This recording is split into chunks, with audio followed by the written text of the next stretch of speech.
నమస్తే రమ్మగారు. నమస్తే జయ. ఏదైనా కొత్త సిరీస్ స్టార్ట్ చేద్దాం రమ్మగారు. ఏం చేద్దాం. చెప్తారు? కథలో కథ కథలో కథ కథలో కథ కథలో కథ బోల్డ్ కథలు. ఓ ఒకదానికి ఒకటి ఇంటర్లింకా? మనకి అలాంటివి ఉన్నాయి కదా, కాశీమాయ మజిలీలు, మహామాయ మజిలీలు, అలాంటి కథలు చాలా ఉన్నాయి. అవును. తర్వాత ఏమో కథ సరిత్సాగరం కథలు, ఒక దాంట్లో నుంచి ఒకటి వస్తాయి. అవును. అట్లాగే రాజవాహనుడి కథ చెప్తాం. రాజవాహనుడు నువ్వు ఎప్పుడు వినలేదు కదా? వినలేదు రమ్మగారు. సరికొత్త కథ, ఓకే. బాగుంటుంది.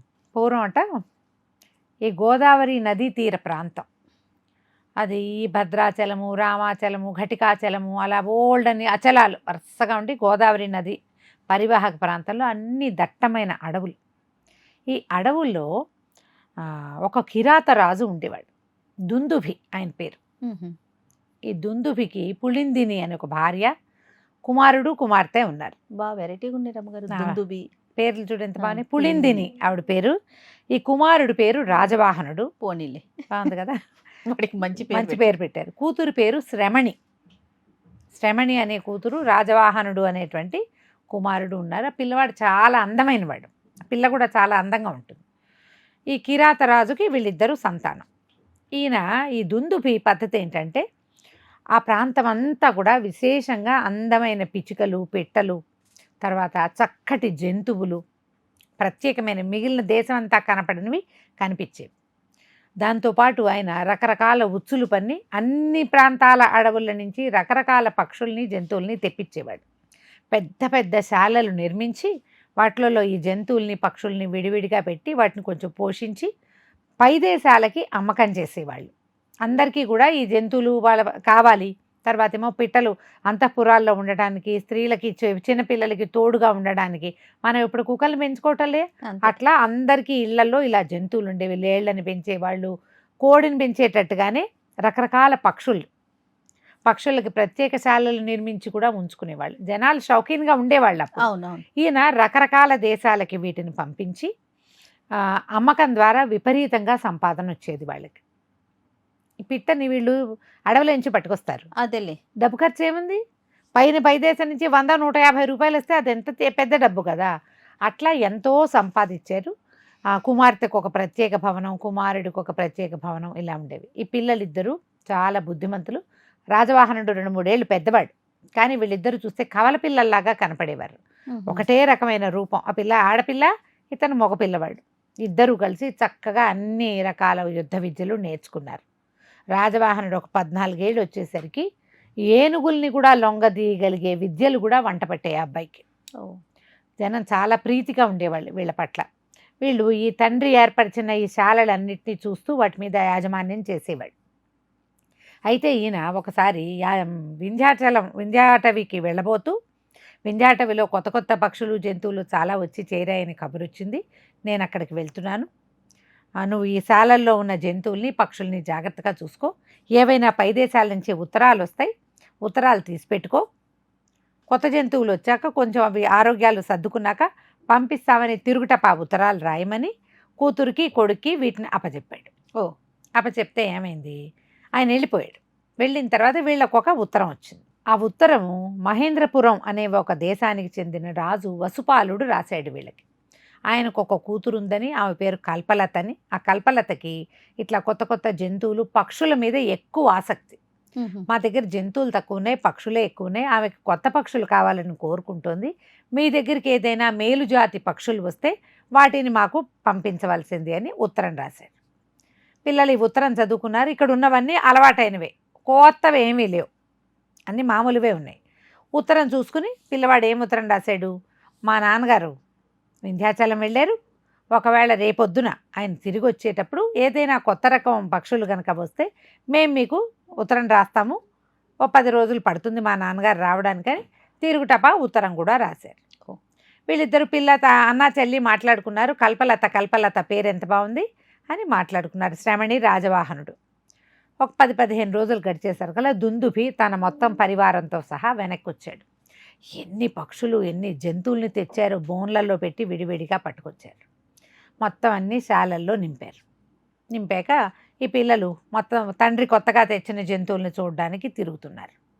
తిరుగుతుంటే పక్షుల శాలలో అప్పటికి 2-3 రోజులైంది. వీళ్ళు బయలుదేరి వచ్చి కూడా ప్రయాణం కూడా పెద్దదే. అక్కడి నుంచి ఇక్కడికి రావాలిగా వింధ్యాటవి నుంచి. ఒక అందమైన ఒక పక్షి కనపడింది. ఈ పిల్లలిద్దరూ దాని దగ్గర ఉంచున్నారు. అది మొహం అన్ని రెక్కల్లో దోపుకుని ఇట్లా కూర్చున్నది. వీళ్ళు పిలిచినా తలకాయ ఎత్తి చూడాల. మామూలు పిట్టలు పలుకుతాయి, పలకటల్లా.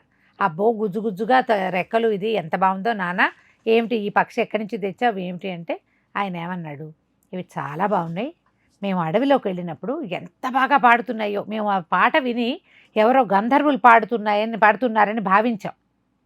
ఆ ప్రాంతానికి వెళ్తే ఈ 2 పిట్టలు, ఇవి జోడు, ఆ 2 పిట్టలు కనపడ్డాయి, అవే పాడుతున్నాయి, నేను ప్రత్యక్షంగా విన్నాను వాటి కంఠంలో నుంచి. కానీ మేము ప్రయత్నం చేసేసరికల్లా ఒక పిట్ట తప్పించుకుంది, 2వ పిట్ట దొరికింది. ఈ 2వ పిట్టను పట్టేసుకున్నాం. ఇది మొగది. తీసుకొచ్చాం. కానీ మొదటి 2-3 రోజులు మేము పెట్టిన ఆహారం కూడా దీనిలా బెంగటిల్లిపోయింది. 3వ రోజు నుంచి కొద్దిగా ఆహారం తింటాం మొదలుపెట్టింది. ఇదిగో ఇక్కడ తీసుకొచ్చాము, వీళ్ళు ప్రయాణంలోనే 10 రోజులు గడిచిపోయినాయి కదా అని చెప్పాడు. 2వ పిట్ట దొరికితే ఎంత బాగుంటుందో, దొరకలేదు, 2 కలిసి పాడినాయని పాడని అడిగారు. ఆ పక్షి పాడలేదు, కుయ్యలేదు, కామ్గా కూర్చుంది. అయితే ఈ పిల్ల ఏమంది, శ్రమణి, అబ్బా నాన్న ఎంత బాగుందో, ఈసారి వెళ్ళినప్పుడు 2వ పిట్టను పట్టుకురా నువ్వు, ఈ పక్షిని మాత్రం ఎవ్వరికి ఇవ్వద్దు, ఆ కల్పలత కూడా ఇవ్వకూడదు నువ్వు. తండ్రి ఆశ్చర్యపడి, కల్పలత ఎవరమ్మాయి అన్నాడు. వీళ్ళు ఎందుకంటే మాట్లాడుకున్నారు కల్పలత గురించి, అందుకని ఆ పిల్లల పేరు నోటెడ్ అయిపోయింది.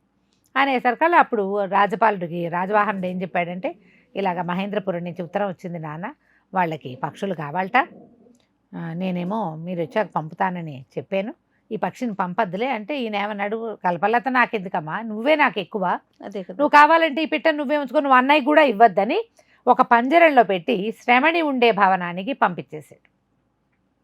ఈ పిల్ల ఏం చేసింది, చక్కగా ఆ పంజరాన్ని శుభ్రంగా కడిగిచ్చి వేడివేడి నీళ్ళతోటి ఈ పక్షికి స్నానం చేయించి శుభ్రం బాగా తుడిచి కొంచెం పొగ వేసి ఒళ్ళు అంతా ఆరబెట్టి మళ్ళీ పంజరంలో పెట్టి ఏదో పళ్ళు తీసుకొచ్చి పెట్టాక ఏం చెప్పింది, నువ్వు ఎంత బాగానో పాడేవుట, ఆ పాట ఏమిటో వింటే అది నాకు సంతోషం కలుగుతుంది, నేను ఎవ్వరికి ఇవ్వను, నా దగ్గరే ఉంచుకుంటా, వేరే వాళ్ళ దగ్గరికి పంపించను, నీకు కావాలంటే ఇక్కడ ఉన్న పక్షులన్నిటితో నేస్తం కట్టిస్తాను, నాతో మాట్లాడు అనేసరికల్లా ఈ పక్షి మాట్లాడటం మొదలెట్టు. చాలా సంతోషం, ఎవరైనా పట్టుకుంటే పక్షిని చంపేస్తారు, మీ నాన్న పాపం వారం 10 రోజులు మమ్మల్ని బాగా చూసుకున్నాడు, నువ్వేమో చక్కగా ఇలా పంజరం బెడ్లో పెట్టి ఎలాగోలాగా ఉంటుందిలే అనుకోకుండా పంజరాన్ని కడిగి పెట్టావు, నాకు కావాల్సిన శుభ్రత నీ దగ్గర ఉంది, పాట ఏమిటి, నీకు ఏవి కావాలంటే అవి చెప్తా, నాకు బోల్డ్ అని కథలొచ్చు, కబుర్లొచ్చు, నాకు సంస్కృతం వచ్చు, శాస్త్రం తెలుసు, దేవతలవి, అప్సరసలవి, మానవులవి, పురాణాలు, ఇతిహాసాలు, నాకు రాని కథ లేదు, బోల్డ్ కథలు చెప్తాను నీకు అన్నది. ఆనంగానే శ్రమణికి ఎంత సంతోషం వచ్చిందో, గబగబా ఎవరినో కేకేసి మా అన్నయ్యని పిలుచుకురండి అని రాజవాహనుడిని పిలిచింది. నాన్న ఈ పక్షి కథలు చెప్తుందట, ఏదైనా ఒక కథ చెప్పించుకుందాము రా, మన ఇద్దరం కలిసి ఉందాం, వాళ్ళిద్దరు ట్విన్స్ లాగా ఉంటారు కదా, కథ విందామని ఆనాటి సాయంకాలం చక్కగా 2 మంచి జామ పళ్ళు పెట్టి ఆ పక్షికి కథ చెప్పు, ఏదైనా మంచి కథ, చక్కటి కథ చెప్పమన్నారు. సరే, ఈ పక్షి కథ చెప్పడం మొదలుపెట్టింది. ఈ కథ ఏమిటట, పూర్వం ఒక దేశంలో విజయపాలుడని రాజుగారు, అది మద్రదేశం లాంటి దేశం, రాజుకి వివాహితుడే, ఆయనకి ఒక సందర్భంలో ఒక బ్రాహ్మణ యువకుడితోటి స్నేహం కలిసింది. బ్రాహ్మడితోటి మాట్లాడినప్పుడు ఈయన అన్నాడు, నువ్వు ఎంత తెలివిగా ఉన్నావో, సుమతి పేరైతే నీకు సరిపోతుంది అన్నాడు. బ్రాహ్మణ ఆయన అన్నాడు, అదే నా పేరు ప్రభు, యువకుడు పిలవండి అట్లాగే అన్నాడు. ఇక రాజుగారు ఆ బ్రాహ్మణ యువకుడిని సుమతి అని పిలవటం మొదలుపెట్టాడు. రాజుతో పాటే ఈ సుమతి అన్ని చోట్లకి తిరిగేవాడు. ఒకనాడు రాజుగారు ఒక సంగీత సభకి వెళ్ళాడు. వెళ్తే ఆ సంగీతం ఏదో వాయించారు, పాట పాడారు, అబ్బో అద్భుతంగా ఉంది, గంధర్వ గానం అంటే ఈ సుమతిని వాడు, ఇదేం గంధర్వం, మామూలుగా ఉంది అనేసరికల్లా ఈయనన్నాడు, అంటే నీ సంగీతం వచ్చారు, వచ్చు, కావాలంటే నేను వీణ వాయిస్తానని వీణ వాయిస్తే అసలు మూర్ఛపోయారు అందరూ ఆ సంగీత సౌందర్యానికి. సంగీతం వచ్చు ఇతనికి, అబ్బో ఎంత బాగుందో, నీకు సంగీతం కూడా వచ్చని సంతోషించారు. అక్కడి నుంచి ఏదో నాట్య సభకి వెళ్ళారు, ఎవరో ఒక నాట్యగతి వచ్చింది, ఆ అమ్మాయి నాట్యం చేసింది, బాగుంది, మయూరంలాగా ఉందంటే, ఇదేం మయూరం, కాకిలాగా ఉంది, ఏం బాగులేదన్నాడు సుమతి. ఇంకా చెయ్యాలి, నాట్యంలో ప్రావీణ్యత లేదు, ఇప్పుడిప్పుడే నేర్చుకుంటున్న బాపత అంటే, ఆవిడ నేను 10 సంవత్సరాల నుంచి చేస్తున్నానండి. సుమతి నాట్యం చేసి చూపించాడు. రాజు ఇంకా సంతోషించాడు. ఇతనికి నాట్యంలో కూడా ప్రావీణ్యం ప్రావీణ్యం ఉంది. ఉంది. ఒకసారి ఒక అడవికి ఎక్కడికో వెళ్ళారు, వేటాడడానికి వెళ్తారు కదా, అక్కడ ఏదో ప్రమాదం, ఒక పులి ఏదో దూకింది రాజుగారి మీద. ఈ సుమతి ఆ రాజును రక్షించాడు, వేటాడి. అతనికి శౌర్యం కూడా ఉంది, ఇక సకల కళా వల్లభుడుగా ఉన్నాడు. ఎంత బాగుందో. ఒకనాడు ఉదయం రాజుగారు భోజనం చేయటానికి కూర్చుంటూ సుమతిని గ్యాకేసుకురండి అని పిలిచారు. అప్పుడు ఏమైందట, మన చేపలది ఒక ప్రత్యేకమైన కూర వండారు. ఈయన బ్రాహ్మణ ఆయన కదా, లెక్క ప్రకారం మాంసాహారానికి దగ్గరగా వెళ్ళకూడదు, కానీ ఆయనకు అలాంటి అభ్యంతరాలు ఉన్నట్టు కనపడేవి కాదు. రాజుగారి భోజనాన్ని కూర్చున్నారు. ఈయన నాకేదో ఇది ఉంది, దేవతార్చన చేసుకుని భోజనం చేసి వచ్చాను, నాకు భోజనం వద్దు, మీరు తినండి అన్నాడు. ఆయనకి ఏదో 2 పళ్ళు ముక్కలు చేసి పెట్టారు. రాజు కోసం కూర పట్టుకురాగానే కూర అన్నం అన్నీ వడ్డించిన తర్వాత ఆ చేపల కూర ప్రత్యేకమైనది, అదేదో ఒక చెరువులో ఆ ప్రత్యేకమైన కూర అనమాట. ఆ కూర రాగానే ఈ సుమతి, రాజా ఆ కూర తినబోక, అది దూషితంగా ఉంది, నాకు బాగుండలేదు, దాని మీద అనుమానంగా ఉందన్నాడు. రాజు ఆశ్చర్యపోయాడు, ఇదేంటి మన వంటవాడు పాత వంటవాడే, టెస్టర్స్ కూడా ఉంటారు, టెస్టింగ్ కూడా అయిపోయింది అంటే, కాదు ఈ కూర మీద నాకు అనుమానంగా ఉంది, దీన్ని ఏం చేద్దామని బాగా ఆలోచించి ఒక పిల్లి తీసుకొచ్చి ఆ చేపల కూరలో ఇచ్చి ఒక ముక్కను తీసి పిల్లికి పెట్టారు. ఆ పిల్లి 10 నిమిషాల్లో చచ్చిపోయింది. రాజు ఆశ్చర్యపోయాడు, ఇదేమిటి వంటవాడు. సరే వంటవాడిని పట్టుకున్నారు. ఆ వంటవాడిని పట్టుకుని గట్టిగా నిలదీస్తే ఒక పొరుగు దేశపు రాజు ఒక ఆయన ప్రయత్నం చేస్తున్నాడు, మందపాలుడు అనేవాడు, అతని గూఢచారి ఇతనికి డబ్బిచ్చాడు, నువ్వేం చేయదు, ఈ ఒక్క కూర వండి పెట్టమన్నారు, ఆ చేపని తింటే చచ్చిపోతారు, అందులో మా విషం కలపల, చేపే అలాంటిది, అది ప్రత్యేకమైన విషయం అన్నమాట. దాంతో ఆ వంటవాడిని జైల్లో పడేశారు. సుమతికి ఇంకా మెట్టెక్కిపోయాడు. ఇప్పటికి 5 సార్లు రాజుగారి మనసుని చూరగొన్నాడు. దాంతో రాజు ఎక్కడికి వెళ్తే అక్కడికి సుమతి వెళ్తాడు. రాజు సుమతిని తప్పిస్తే 2వ మనిషిని నమ్మకండా తయారయ్యాడు. సభల్లో అట్లా ఏమిటి, ఒకళ్ళకి ఎవరికైనా ఫేవరెటిజం, వీళ్ళ మీద ఆసక్తిగా ఉందంటే మిగిలిన వాళ్ళకి అందరికీ ప్రయారిటీస్ మంటగా ఉంటుంది. ఏంటి వీడు గొప్ప, వీళ్ళు ఎందుకు, తర్వాత ఏమో ముందొచ్చిన చెవుల కంటే వెనకొచ్చిన కొమ్ములు వాడి, ఇలాంటి సామెతలన్నీ చెప్పుకుని ఆ సభలో ఉన్న ఒక 5-6గురికి ఈ సుమతి అంటే మహామంటగా ఉండేది. ఈ సందట్లో ఏమైంది, రాజుగారు యువకుడే, రాణిగారు కూడా పెద్ద వయసు ఉన్న ఆవిడ కాదు. ఈ అన్ని సందర్భాల్లోనూ తమతోటి ఉండే సుమతి మీద ఈవిడకు ఒక బ్యాడ్ ఇంటెన్షన్ మొదలైంది. ఈ సుమతిని ప్రేమలో పడ్డం మొదలుపెట్టింది ఆవిడ. రాజుగారి ప్రేమలో పడ్డాడు, బాగానే ఉంది, రాణిగారి ప్రేమలో పడితే దరిద్రంగా ఉంటుంది. ఇక ఆవిడ ఎంతసేపు సుమతిని వేటాడడం మొదలుపెట్టింది. కానీ అతను పెద్దగా ఈవిడికి దొరకల, రాజుగారు ఉన్నప్పుడే ఉండేవాడు. అయితే ఈవిడికి ఏమి ఎత్తెత్తింది, ఏమండి నాకు వీణ నేర్చుకోవాలనుంది, మీ స్నేహితుడు అద్భుతంగా వీణ వాయిస్తాడు, అతని చేత వీణ నేర్చుకుంటానండి అంటే, దానికేముంది, నీకు కూడా స్నేహితుడే కదా ఇతను, వీణ నేర్చుకుందువు కానండి. రాణిగారికి వీణ నేర్పడానికి వచ్చాడు సుమతి. ఆయనకి 2వ రోజే తెలిసింది ఈవిడికి నేర్చుకునే విధానం కాదు, వేరే బ్యాడ్ ఇంటెన్షన్ ఏర్పడుతోంది అని.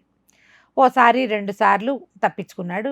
ఇది సరైన పద్ధతి కాదు, ఈయన నా స్నేహితుడు, పైగా నాకు అన్నదాత భార్య తల్లి అవుతుంది, నువ్వు తల్లివి, స్నేహితుడి భార్య సోదరితో సమానం, నువ్వు నాకు తల్లివి సోదరివి, అది కాకుండా ఈ దేశాన్ని నేలి మహారాణివి, అందరికీ తల్లివే నువ్వు, నీ భర్తకి తప్ప, కాబట్టి ఈ ప్రవర్తన మంచిది కాదని ఎంత చెప్పినా ఆవిడ వినలేదు. ఇక ఇతను తప్పించుకోవడానికి ఆవిడకి దొరకకుండా ఉండేవాడు, వేరే ఎవరినైనా చెలికత్తలు లేకుండా ఉండేవాడు కాదు, జాగ్రత్త పడ్డాడు.